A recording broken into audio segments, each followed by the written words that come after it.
우리 하나님교회 분리부 첫 예배에 오신 여러분들 주님의 이름으로 환영합니다. 예배의 자리가 얼마나 하나님 앞에서 소망스러운 자리인지 모르겠습니다. 하나님께서 특별한 뜻이 있으셔서 저와 여러분들을 이곳에 불러주셨다고 믿습니다. 오늘 예배의 자리에 말씀으로 찾아오신 하나님을 반드시 만나실 수 있기를 바랍니다. 사랑하는 성도 여러분, 우리 그리스도인들에게 가장 중요한 것이 무엇일까요? 우리 그리스도인들에게 가장 소중한 것, 가장 우선순위는 무엇입니까?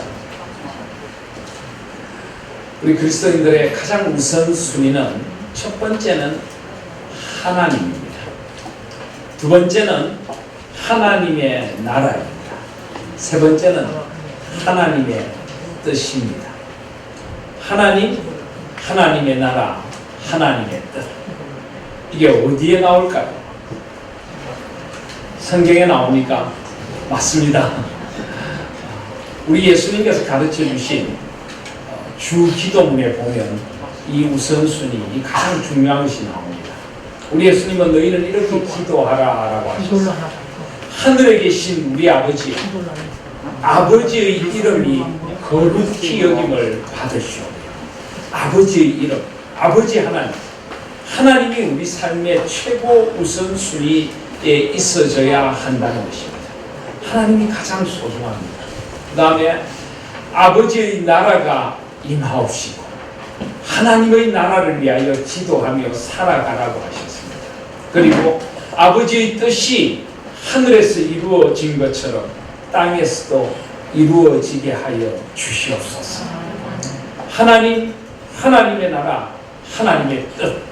이것은 예수님께서 우리가 이 땅에서 추구해야 할 우선순위가 무엇인가를 가르쳐 주신 것입니다. 우리가 이렇게 기도하고 이렇게 살아가라고 하셨습니다. 그래서 우리에게도 하나님이 가장 소중합니다. 하나님의 나라가 가장 소중한 것입니다. 하나님의 뜻이 가장 소중한 것입니다. 사랑하신 여러분, 우리가 왜 이 자리에 함께 모여 예배를 드립니까? 저는 하나님이 가장 소중하기 때문에 우리가 이 자리에 모였다고 믿습니다. 이번에 우리 하나님교회가 분립이 되었습니다. 물론 이 분립이라는 것이 담임 목사인 저에게 얼마나 깊은 마음의 상처이고 아픔인지 모릅니다. 그리고 이렇게 교회가 분립된 데는 목사인 저희 책임이 너무나 큽니다. 여러분들에게 이 자리를 빌려 다시 한번 죄송하다는 말씀을 드리고 싶습니다. 그리고 목사인 저를 포함해서 우리 교회 영적인 지도자, 당회원들, 장로님들의 책임도 사실 상당히 크다고 할 수가 있을 것입니다. 그러나 그렇지만은 저는 우리 교회가 이렇게 분립된 데는 하나님의 뜻이 있다고 믿습니다. 하나님의 뜻이 아니면 사람들이 아무리 교회를 갈라놓으려고 해도 절대 갈라질 수가 없습니다. 또 하나님의 뜻이 아니면은 우리가 교회를 아무리 지키려고 해도 결국은 나누어지게 될 것입니다. 하나님께서는 우리가 이제 하나님 앞에서 두 교회로 존재하기를 원하시는 것입니다. 그러면서 하나님의 나라, 하나님의 뜻을 구하는 진정한 교회가 되어가라고 우리를 이렇게 세워주신 줄 믿습니다. 여기 모인 우리들은 하나님 앞에 서기를 원했습니다. 하나님 앞에서 무엇이 진리이며 하나님이 원하시는 교회가 어떤 교회인지를 함께 찾아가기를 소원했던 것입니다. 하나님의 나라가 다스리는 교회가, 하나님의 나라가 임하는 교회가 되기를 소원했던 것입니다. 하나님의 나라는 하나님이 다스리신다 하는 뜻입니다. 하나님의 통치, 그렇습니다. 교회는 어떤 사람이나 어떤 조직이 통치해서는 안 됩니다. 오직 하나님과 하나님의 말씀이 다스리는 것이 교회가 되어줘야 하는 것입니다. 우리는 하나님과 하나님의 말씀이 다스리시는 교회를 꿈꿉니다. 그리고 하나님의 뜻 앞에 서게 된 것입니다. 무엇이 하나님의 뜻인가를 우리는 고민했고 무엇이 하나님의 원하시는 것인가를 고민했으며 이것이 하나님의 뜻이라고 생각하기에 우리는 여기에 함께 모인 것입니다. 그러므로 우리는 하나님의 뜻 안에서 한 형제 자매가 된 것입니다. 우리가 경양교회에서 나올 때도 안타깝게도 한 가족들까지도 나누어지는 아픔이 있었습니다. 그동안 우리와 함께 신앙생활을 했던 사람들 사이에 또 우리 가운데는 가족이나 친척과 나뉘어지는 그런 아픔도 있을 것이라고 믿습니다. 생각합니다. 그분에 대하여 참 죄송한 마음이 있습니다. 그렇지만 누가 우리의 형제 자매요, 누가 우리의 한 가족입니까? 마태복음 12장 50절에 보시면 누구든지 하늘에 계신 내 아버지의 뜻대로 하는 자가 내 형제요 자매요 어머니이니라 하시더라. 이 말은 우리와 함께하지 않은 자는 하나님의 뜻대로 하지 않는 자이다. 결코 이렇게 다른 이들을 함부로 정죄하는 것이 아닙니다. 이 말은 하나님께서 뜻이 있으셔서 우리를 하나님의 뜻 안에서 한 가족 되게 해주셨다는 것입니다. 이제 우리가 하나님 교회라는 한 가족으로 다시 모이게 되었습니다. 여러분 옆에 분들 한번 보십시오. 우리의 가족입니다. 우리의 형제이고 자매이고 우리의 가족이 이렇게 이제 함께 모여 하나님 앞에서 예배를 드리게 되었습니다. 아까 예배 전에 보니까 이 복도에서 얼마나 다들 반가워하시는지 우리 장로님께서 보시더니 이상가족들 만난 것 같다고 그러시는데 하나님께서 우리를 한 가족 되기 원하셨어요. 우리가 정말 온전한 교회를 이루어가라고 우리를 불러주신 줄 믿습니다. 이제 우리를 이곳에 함께하게 하셨으니 이제 정말 하나님이 원하시는 교회가 되어져 갈 수 있는 우리들이 되기를 원합니다. 우리 하나님 교회는 주님 오시는 그날까지 이 우선순위, 이 목적을 추구할 것입니다. 하나님을 추구할 것입니다. 하나님을 더 깊이 알아가고 하나님을 더 깊이 만나고 하나님 앞에 서 있는 교회가 되어 갈 것입니다. 하나님의 나라를 살아가는 성도들, 하나님의 다스림 안에서 삶의 모든 자리를 하나님의 인도하심 아래 살아가고 하나님께서 인도하시는 우리 하나님 교회가 되어갈 줄 믿습니다. 그리고 하나님의 뜻 앞에서 늘 무엇이 하나님의 뜻인가를 헤아려서 우리의 생각이나 우리의 경험이나 어떤 다른 사람들의 생각이 아니라 하나님의 뜻을 따라서 세워져 가고 하나님의 뜻을 따라 하나님 앞에 살아가는 우리 하나님의 성도님들 되시기를 주님의 이름으로 소원드립니다. 그래서 저는 오늘 이 뜻깊은 교회 설립 첫 예배를 교회 분립 후 첫 예배를 드리며 오늘 이 말씀을 통하여 하나님의 뜻을 살아가는 하나님 교회, 하나님의 뜻을 살아가는 하나님 성도라는 제목의 말씀을 드리려고 합니다. 성경 전체가 사실은 하나님의 뜻이라고 할 수 있지만 성경에 보면 이것이 하나님의 뜻이다라고 분명히 말씀하시는 구절이 몇 군데가 있습니다. 예를 들어 요한복음 6장 40절에 보시면 내 아버지의 뜻은 아들을 보고 믿는 자마다 영생을 얻는 이것이니 마지막 날에 내가 이를 다시 살리리라 하십니다. 아버지의 뜻은 아들을 보고 믿는 자마다 영생을 얻는 것입니다. 그렇습니다. 우리를 향하신 하나님의 뜻은 우리가 영원한 생명을 누리는 것입니다. 예수 그리스도 안에서 구원받아 영원한 생명을 영원토록 누리며 이 땅에서도 하나님 안에 있는 그 생명을 살아가는 것, 그것을 풍성히 누리는 것이 하나님의 뜻입니다. 그래서 우리 예수님께서도 내가 온 것은 양으로 생명을 얻게 하고 더 풍성히 얻게 하려 하니라. 저는 그래서 이 교회 공동체에는 하나님 주시는 생명력이 약동해야 된다고 생각합니다.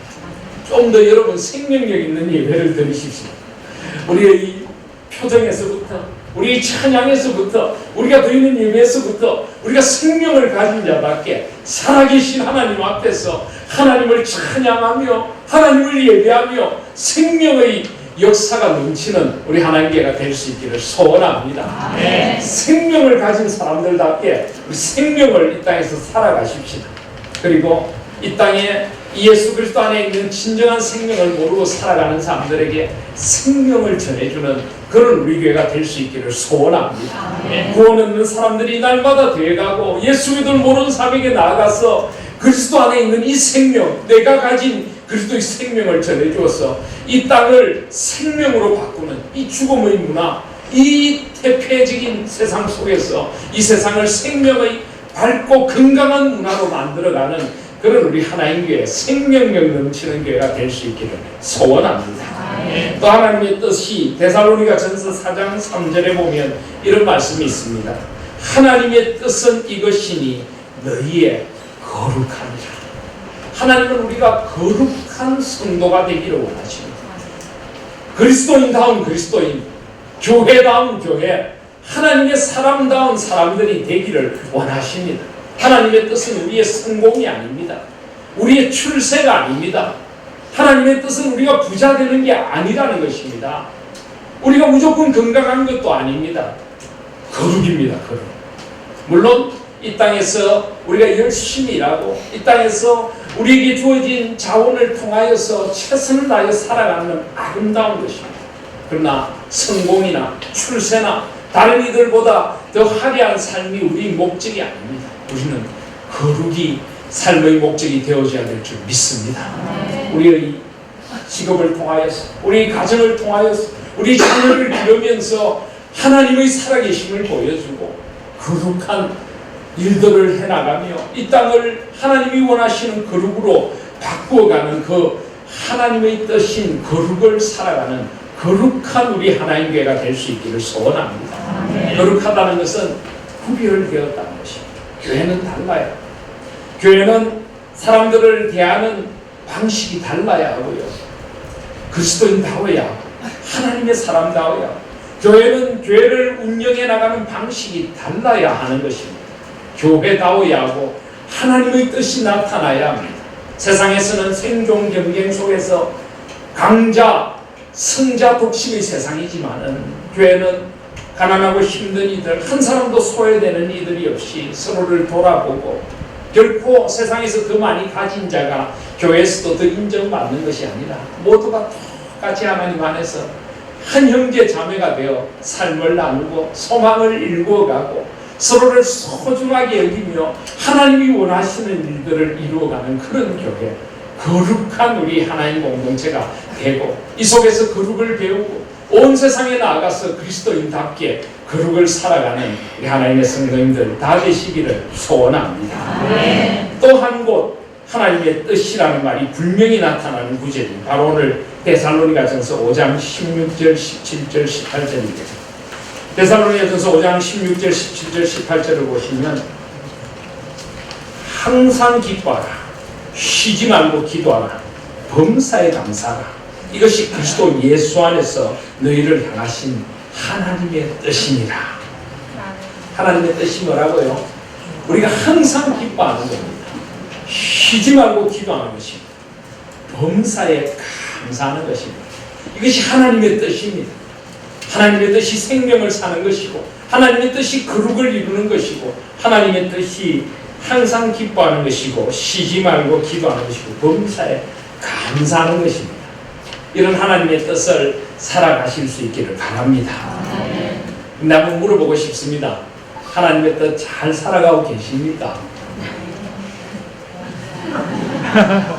항상 기뻐하고 계세요? 아멘이십니까? 범사에 모든 일에 감사하고 계십니까? 진짜 아멘이십니까? 와, 부럽습니다. 저는 목사지만 잘 안 되는데요. 사실 항상 기뻐하라. 아니 누구는 안 기뻐하고 싶습니까? 그런데 세상에 기쁜 일도 많지만은 마음 상하고 화나고 슬프고 답답하고 아직 그런 일들 얼마나 많습니까? 우리가 뭐 정신 나간 사람처럼 항상 웃으며 살 수 있습니까? 항상 기뻐하라는 것이 쉬운 것 아닙니다. 범사에 감사하라고 했는데 여러분 모든 일에 감사하고 계세요? 진짜? 한번 우리의 삶을 돌아보십시오. 지난 한 주간 아니 어제만 돌아보십시오. 얼마나 감사하셨습니까? 진짜 감사합니까? 주위를 둘러보면 그냥 감사뿐입니까? 남편을 쳐다보기만 해도 감사하고 아내를 바라보면 그냥 감사가 터져 나오고 자식들을 보면 감사해요. 그러십니까? 직장에 가기만 하면 그냥 그저 감사하고 신문을 펼쳐두면 감사한 일이 그냥 수축하고 그렇습니까? 실제로 우리의 삶이 그렇지 않습니다. 사실 기뻐할 일보다는 사실은 짜증나고 힘든 일이 더 많은 게 우리 인생입니다. 봄날이 좋다 해도 사실은 좋은 날보다 굳은 날이 많은 게 인생입니다. 감사하고 싶은데 사실은 참 감사하기가 쉽지 않습니다. 그게 우리 인생 아닙니까? 자, 그런데 그렇다면 하나님께서 우리에게 항상 기뻐하라, 범사에 감사하라, 이것이 내 뜻이야, 하나님 그렇게 말씀하시는데 하나님께서 우리 마음을 전혀 모르시는 분일까요? 우리는 그렇게 힘든 세상 사는데 하나님은 그냥 발장을 끼시고 그냥 기뻐하란 말이야, 감사하란 말이야, 그게 내 뜻이야, 하나님이 그런 분이실까요? 저는 하나님이 그런 분이시라고 생각하지 않습니다. 어쩌면 하나님은 우리보다 우리의 삶의 고난을 더 깊이 들여다보고 계신 분 아닐까요? 내가 얼마나 답답한 세상을 사는지, 내가 얼마나 짜증나고 힘드는지, 얼마나 그 비난과 그 사람들의 그 괴롭힘 속에서 시달리고 있는지 하나님 우리보다 더 잘 아시지 않습니까? 감사하고 싶지만 감사할 일보다는 힘든 일이 더 많다는 것을 하나님은 우리보다 더 잘 알고 계십니다. 그렇죠, 그죠? 그런데 하나님은 어떻게 이렇게 말씀하실까요? 항상 기뻐하라, 범사에 감사, 이것이 그래서 예수 안에서 너희를 하신 나의 뜻이다. 왜 이렇게 말씀하실까요? 아니, 이렇게 말씀하셔도 되는 것입니까? 오늘 이 말씀을 가만히 보면요, 하나님께서 이렇게 말씀하실 때는 하나님께서는 이미 모든 것을 다 예비해 놓으시고 이 말씀을 하십니다. 여기 보면 아주 하나님께서 이 말씀을 하시는 중요한 이유가 두 가지가 나옵니다. 첫 번째는 17절입니다. 쉬지 말고 기도하라는 것입니다. 쉬지 말고 기도하라는 것입니다. 두 번째는 이것이 그리스도 예수 안에서, 그리스도 예수 안에서라고 하는 비결이 있는 것입니다. 먼저 쉬지 말고 기도하라를 한번 생각해 보겠습니다. 사실 이 말씀을 가만히 보면요, 항상 기뻐하라, 범사에 감사하라 사이에 쉬지 말고 기도하라가 한가운데 놓여져 있습니다. 그래서 앞으로 뒤로 다 걸쳐지는 것입니다. 문의 경첩이라고 하죠. 문의 경첩이 이렇게 저렇게 해가지고 문을 양쪽을 연결시키는 것처럼 하나님께서 우리가 항상 기뻐하고 범사에 감사할 수 있는 비결을 한가운데 두셨습니다. 쉬지 말고 기도하는 것입니다.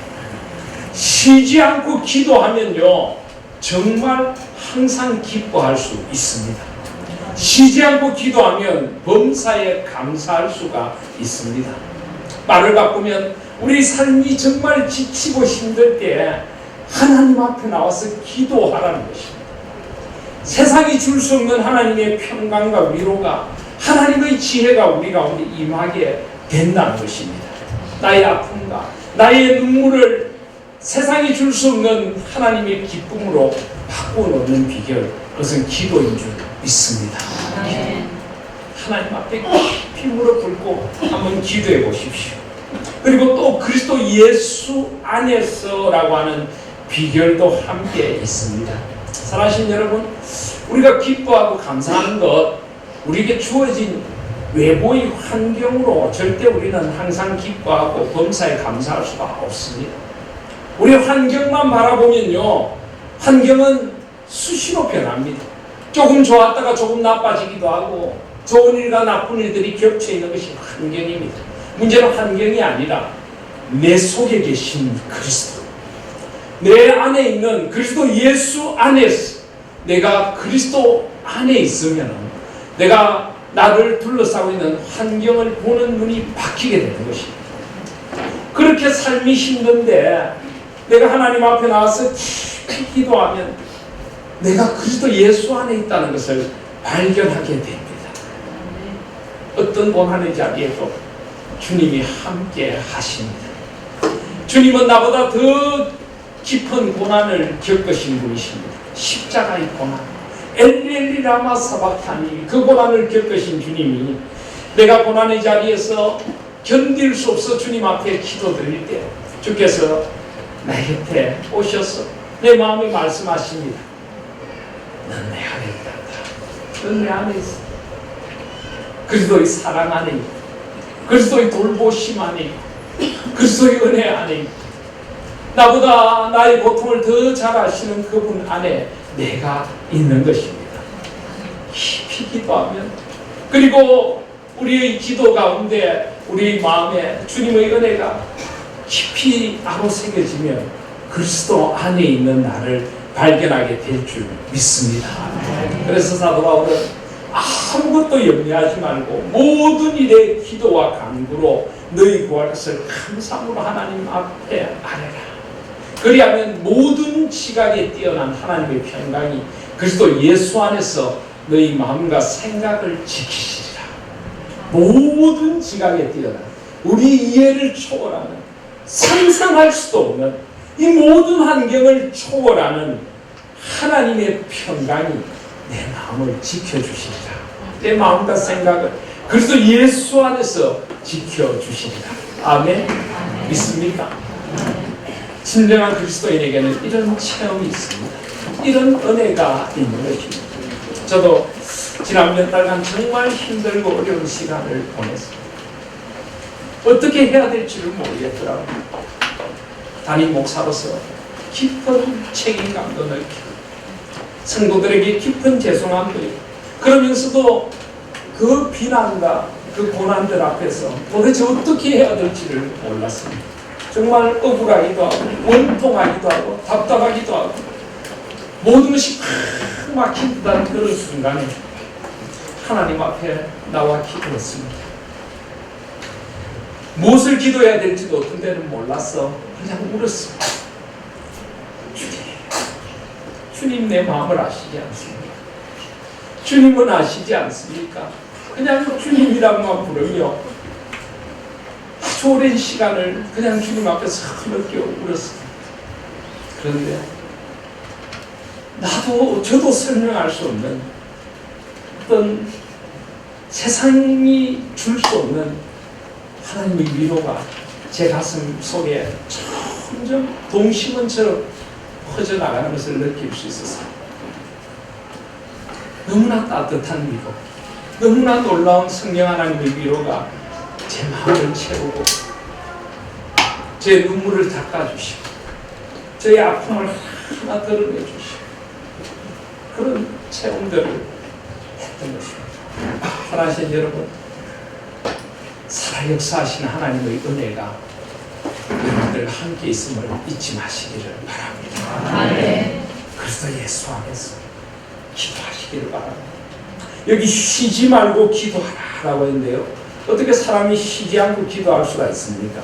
사실 이 쉬지 말고라고 하는 단어는 신약 성경에 딱 4번만 나타나는 아주 특별한 단어입니다. 이 단어는 아디알레이프토스라고 하는 단어인데요. 모르셔도 괜찮습니다.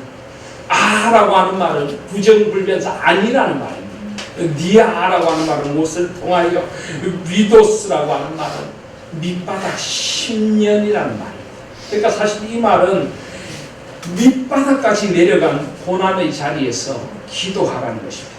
도무지 기뻐할 수도 없고 감사할 수도 없고 용서할 수도 없는 그런 순간, 그런 도무지 어떻게 할 수 없는 순간에 하나님을 찾아보라는 것입니다. 하나님 앞에 부르짖어 보라는 것입니다.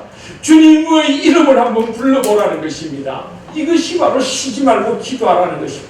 그 인생의 고난의 그 깊은 자리에서, 그 밑바닥에서 주여 부를 때 주님이 나에게 찾아오셔서 세상이 줄 수 없는 기쁨과 위로를 주실 줄 믿습니다. 세상이 줄 수 없는 은혜를 내려주십니다. 그럴 때 우리는 이 고난조차도 감사임을 깨닫게 됩니다. 그 고난 속에서 나를 보게 되고, 그 고난 속에서 더 깊이 회개하고 더 놀라운 하나님의 은혜를 체험하고, 이것이 아버지의 뜻이었군요. 이것 때문에 저에게 이 고난을 허락하셨군요. 세상이 줄 수 없는 진정한 감사가 그렇게 터져나오게 될 줄 믿습니다. 그래서 하나님께서는 오늘 이 말씀 우리에게 주시는 것입니다. 항상 기뻐하는 것이 내 뜻이야. 내 안에 있어. 하나님 안에, 그리스도 안에 기도의 자리에 머물러 있으렴. 그러면 너의 슬픔을, 너의 아픔을 내가 세상이 줄 수 없는 참된 위로와 기쁨으로 바꿔줘.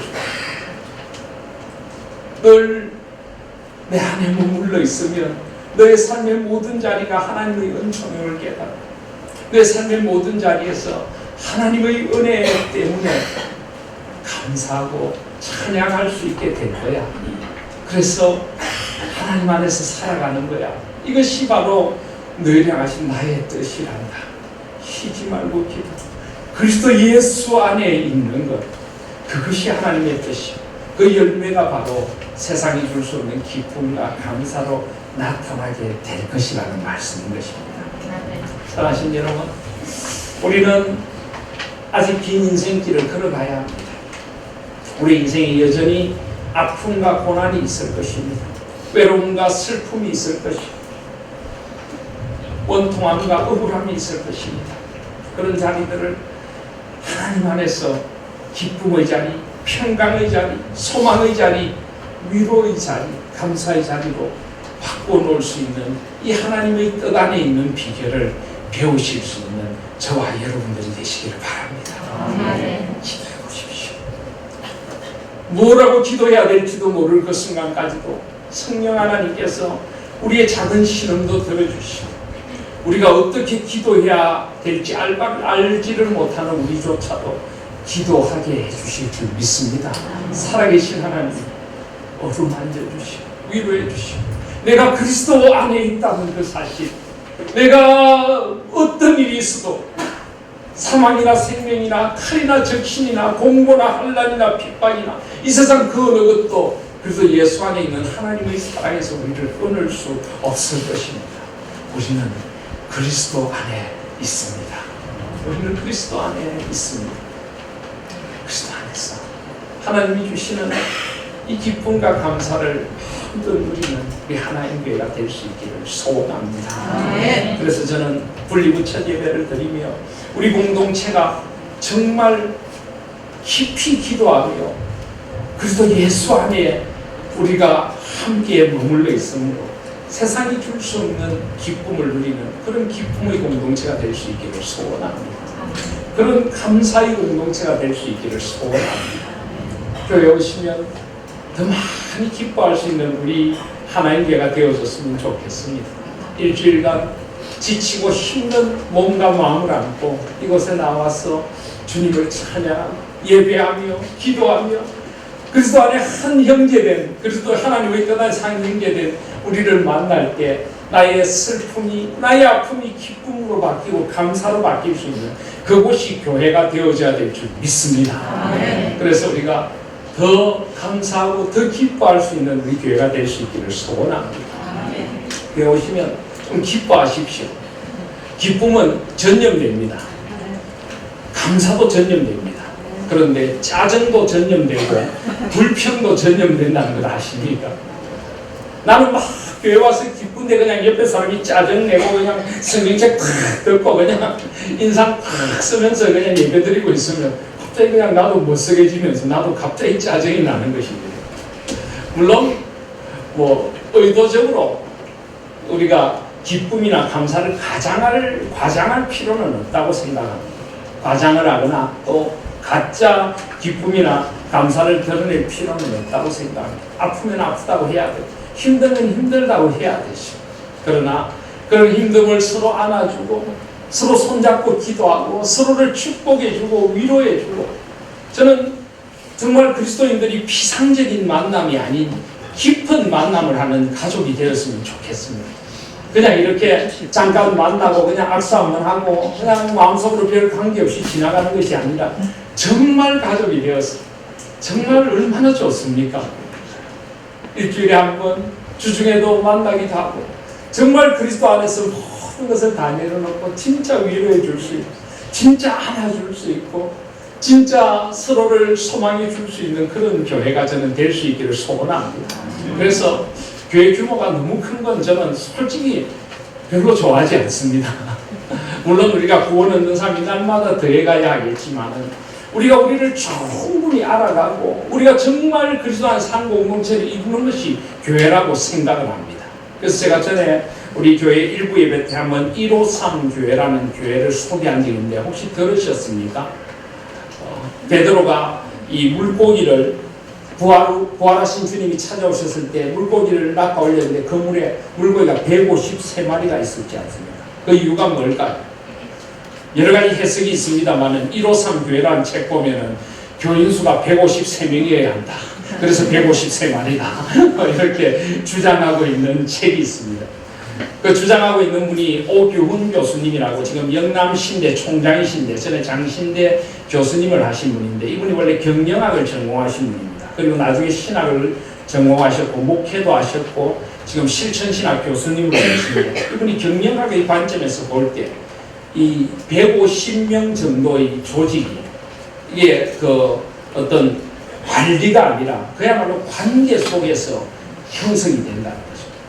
이 150명 정도는 관리를 하고 조직을 해서 사람들을 다그치고 할 필요가 없이 완전한 관계 속에서 서로 끈끈한 협동심을 함께 이루어서 함께 이루어지는 그런 조직이 150명 정도라고 합니다.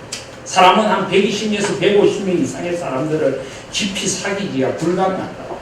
그래서 150명 이상의 교회가 되면 교회를 나누는 게 좋다.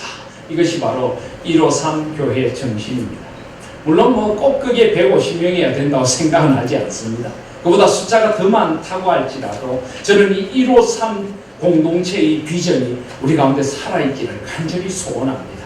그래서 정말 우리가 정말 이 외롭고 힘든 세상에 온전한 공동체가 되어서 공동체 교회, 그 공동체를 이루어서 정말 남녀노소가 함께 어우러져서 그리스도 안에서 진짜 그 어떤 관계보다도 더 깊은 가족의 관계를 형성하고 서로에게 위로가 되고 소망이 되고 꿈이 되고 눈물이 되고 웃음이 되고 기쁨이 될 수 있는 그런 우리 하나님 교회를 반드시 이제 이루어 가십시다. 기쁨의 공동체, 감사의 공동체. 오늘부터 마치시고 나면 옆에 분들에게 감사하실 수 있기를 바랍니다. 함께 예배드려줘서 고맙고 함께 기도하고 찬양할 수 있어서 고맙고 당신이 있어줘서 고맙고 우리가 함께 교회를 이루어서 고맙고 이렇게 우리가 함께 예배드릴 수 있는 것도 얼마나 많은 분들이 어제 나와서 기꺼이 수고를 했는지 모릅니다. 돌아보면 삶이 고마움입니다. 그리고 돌아보면 그리스도 안에서 잔잔한 기쁨들이 우리 주위에 많이 있습니다. 내가 기쁨의 사람이 되고 내가 그리스도 예수 안에 있는 감사의 사람이 될 때 우리 가정에 기쁨과 감사가 깃들 줄 믿습니다. 내가 선 그곳에 내가 선 직장에 그리스도의 기쁨과 감사가 깃들어갈 줄 믿습니다. 그래서 우리 하나님의 성도들은 어디 있든지 하나님의 뜻을 살아가는 기쁨의 사람, 감사의 사람, 기도하는 사람, 그리스도 예수 안에 있는 사람이 되시기를 바랍니다. 쉬지 말고 기도한다는 것은요 아무것도 안 하고 눈을 감고 기도하는 것 아니죠. 여러분 기도라는 것이 꼭 눈을 감아야 됩니까? 꼭 어떤 장소를 정해서 해야 됩니까? 물론 그런 기도도 우리에게 필요하지만 삶의 모든 자리에서 호흡하듯이 기도할 수 있습니다. 내가 삶의 어떤 문제에 부딪힐 때 누군가 부딪힐 때 잠깐 1, 2초라도 주님 제가 어떻게 합니까? 마음속으로도 기도할 수 있고 눈을 뜨고 운전하면서도 기도할 수 있고 하나님 이럴 때 어떻게 해야 합니까? 마음에 분이 일어날 때 하나님 제 마음 다스려 주십시오. 마음에 원망과 짜증이 일어날 때 주님 내 마음 붙들어 주세요. 그럴 때 주님께서 내 마음에 오셔서 내 마음을 기쁨으로 감사로 주님의 은혜로 녹여주시는 은총이 있을 줄 믿습니다. 한평생 주님과 기도로 깊이 교제하시며 살아가실 때 우리 삶에 기쁨과 감사가 넘칠 것을 믿습니다. 그리고 이제 이 공동체를 위하여 주님이 주신 말씀이 조금 더 있습니다. 우리가 이 하나님의 뜻을 살아가기를 원하시는 주님이 19절에 보시면 성령을 소멸하지 말라, 성령의 불을 끄지 말라라고 합니다. 그렇습니다. 우리가 기도할 때 우리가 누리는 은혜가 뭐냐 하면 성령 하나님이 우리와 함께 하시는 것입니다. 성령 하나님이 우리와 함께 하시고 우리 곁에 우리 안에 계시면서 우리를 인도해주시는 은혜를 누리게 되는 것입니다. 사랑하신 여러분, 사실은 성령 하나님은 늘 우리와 함께 하십니다. 우리 마음에 늘 말씀하십니다. 이렇게 걸어가야 돼. 그렇게 하면 안 돼. 이것이 정말 주님이 원하시는 길이야. 진리의 영이신 성령 하나님, 위로의 영이신 성령 하나님 위로해 주시고 나와 함께 해 주십니다. 성령님은 늘 나와 함께 하십니다. 그런데 우리가 성령님의 속삭이시는 목소리가 마음에 잘 들리지 않을 때가 있습니다. 언제일까요? 내가 죄와 세상에 빠져 있으면 안 들립니다. 내가 분노하고 있고 내가 이기심에 가득 차서 나의 욕심에 가득 차 있으면 성령의 음성이 들리지 않습니다. 하나님 안에서 늘 깨어 있으십시오. 언제 어디서나 성령 하나님이 나와 함께 하심을 잊지 말고 성령의 음성에 귀 기울이실 수 있는 저와 여러분들이 되시길 바랍니다. 그리고 우리 하나님 교회가 성령의 불을 끄지 않는 성령의 공동체가 될 수 있기를 소원합니다. 또 20절에 보시면 예언을 멸시하지 말고, 이 예언이라는 건 초대교회는 진짜 예언의 연사를 받은 사람들이 있었지만 우리에게는 이 예언이 바로 이 66권 성경 말씀입니다. 이 성경 말씀을 멸시하지 마시기를 바랍니다. 업신여기지 마시길 바랍니다. 무슨 말입니까? 하나님께서 66권 성경을 우리에게 한평생 우리 인생을 위하여 우리의 길 안내스로 우리의 영혼의 양식으로 주셨는데 일주일 내내 이것 한번 먹지도 않고 살아간다면 말씀을 업신여기는 겁니다. 밥은 안 먹으면 안 되는 줄 알고 삼시세끼 챙겨 먹고 운동은 안 하면 안 되는 줄 알고 운동은 열심히 하면서 영혼의 양식인 이 말씀을 잊어버리고 살아간다면 말씀을 업신여기는 것입니다. 그런 삶에 진정한 기쁨과 감사가 있을 수 없다는 것입니다.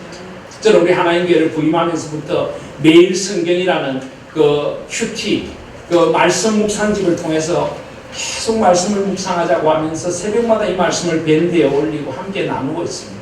여러분 이게 얼마나 중요한 습관인지 모릅니다.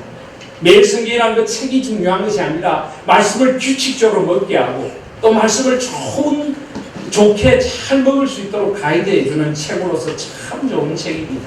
저는 앞으로도 이 매일 성경을 통해서 계속하여 말씀을 묵상하는 묵상 운동을 계속해 나갈 것입니다. 반드시 말씀의 뿌리가 내리면 우리 삶에 아름다운 열매가 맺어질 줄 믿습니다. 여러분 절대 업신여기지 말고 교회 밴드를 통해서나 매일 성경 책을 통해서나 아니면 성경을 펴서 가족들과 함께 말씀을 나누고 이 말씀을 묵상하고 이 말씀을 살아가 보십시오. 저와 우리 삶이 점점 주님 안에서 예수 그리스도의 빛을 받아 더욱 소망스러워갈 줄 믿습니다. 범사에 헤아려 좋은 것을 취하고 악은 어떤 모양이라도 버리라. 범사에 헤아려라는 것은 분별력입니다. 우리에게는 분별력이 필요합니다. 아무거나 막 그냥 먹으면 안 되는 것입니다. 우리 영혼도 그렇습니다. 우리는 분별력이 있게 하나님 교회로 모였습니다. 이것이 정말 하나님의 뜻에 맞는가를 헤아려 보실 수 있기를 바랍니다. 그리고 좋은 것을 취하라. 좋은 것이라 하나님의 마음이 합한 것입니다. 그걸 취하라는 것은 굳게 붙들라는 것입니다. 하나님의 뜻이면 굳게 붙들고 놓지 마시기를 바랍니다. 흔들리지 마십시오. 그리고 악은 어떤 모양이라도 버리라. 악은 버리시기를 바랍니다. 어서 빨리 버리십시오. 우리 영혼이 악에 물들어가고 우리 가정이 악에 물들어가기 전에 악을 버리고 주님께서 우리를 일깨워 주실 때 악을 떠날 때 우리의 영혼에 기쁨과 감사가 있을 줄 믿습니다. 그리고 마지막으로 사도 바울은 23절 24절에서 하나님의 은혜를 간구합니다. 그렇습니다. 하나님의 은혜가 있어야 합니다. 평강의 하나님이 친히 너희를 온전히 거룩하게 하시고 너희의 온 영과 혼과 몸이 우리 주 예수 그리스도께서 강림하실 때 흠없게 보존되기를 원하노라. 너희를 부르신 이는 미쁘시니 그가 또한 이루시리라. 하나님의 뜻을 살아가기를 우리보다 더 원하십니다. 하나님이 반드시 은혜 내려 주실 것입니다. 우리가 하나님의 뜻 앞에 조금만 민감하면 하나님 제가 하나님의 뜻을 살아가게 해주세요. 저는 연약합니다. 저를 붙들어 주세요. 기쁨과 감사의 사람, 성령의 사람, 말씀의 사람 되고 싶습니다. 악은 버리고 좋은 것을 굳게 붙드는 분별력 있는 사람이 되고 싶습니다. 주님 도와주십시오. 기도하고 은혜를 구할 때 하나님께서 우리가 구하는 것에 넘치도록 은총 베풀어 주실 줄 믿습니다. 평강의 하나님 우리를 지켜줄 줄 믿습니다. 우리의 연약과 우리의 부족하신 하나님이 우리를 도와주시고 축복해 주실 줄 믿습니다. 우리 하나님 교회를 지켜주실 줄 믿습니다. 하나님의 뜻을 살아가는 교회로 성령의 공동체, 기쁨과 감사의 공동체, 말씀의 공동체로 우리를 축복해 주실 줄 믿습니다. 이 미쁘신 하나님이 우리가 주님 앞에 가는 그날까지 주님의 뜻을 살아가고 주님의 뜻을 살아가는 교회가 되어가도록 우리와 우리 하나님 교회를 마음껏 복주실 줄 믿습니다. 그 소망을 안고 주님 앞에 함께 우리 하나님의 뜻을 이루어드리는 하나님 교회가 되어 가십시다. 아멘. 기도하겠습니다.